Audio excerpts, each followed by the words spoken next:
My way or the highway. I certainly think that bipartisanship ought to consist of Democrats coming to the Republican point of view. Mr. Murdoch's point is that any movement that happens should not come from the Republicans. It should only come from the Democrats. I obviously don't agree with that.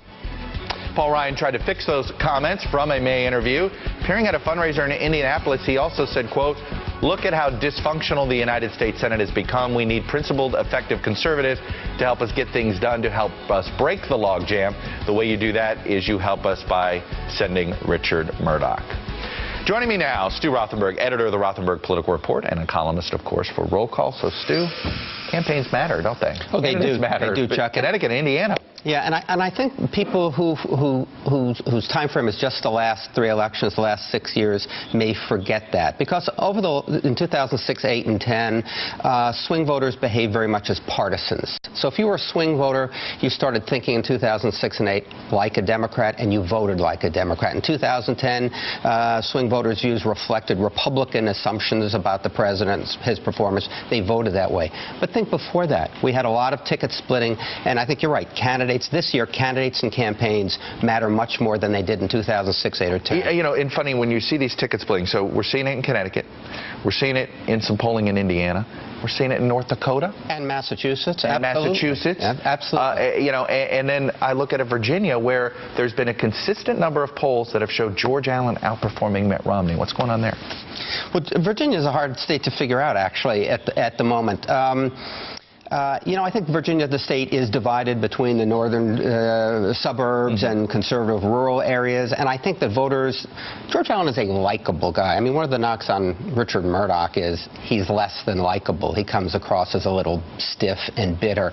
George Allen is easier to like. So I think you have 2 appealing candidates in Virginia, and voters at this point haven't made a decision. Now, do you think the presidential campaigns matter more where there are Senate races in battleground states than in places, for instance, like Connecticut, Indiana, where the presidential campaigns are not playing? Probably, because as we've seen with the presidential advertising, it's very heavy in only a handful of states, 8 or 9 states.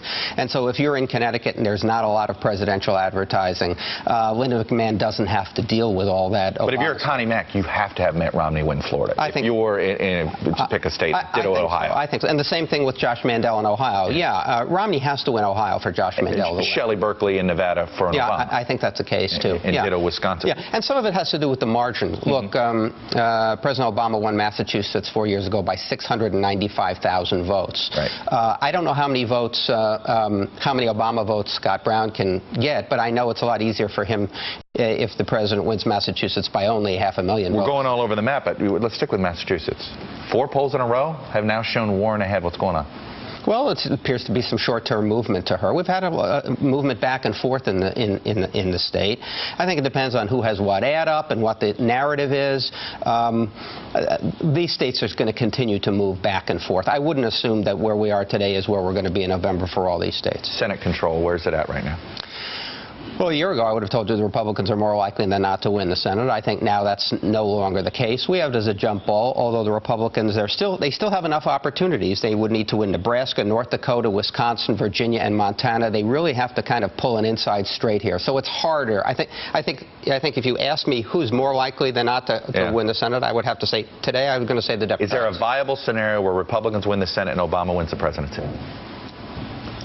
It's hard because of a state like Virginia, a state like Ohio, but we started off talking about ticket splitting. So I think it's possible, but it's much harder if Mitt Romney loses nationally by 2 or 3 or 4 points. Stu Rothenberg, we went all over the map, didn't bring up a couple races, but I think we got to a lot. Yeah, we did a lot. Thank you, sir.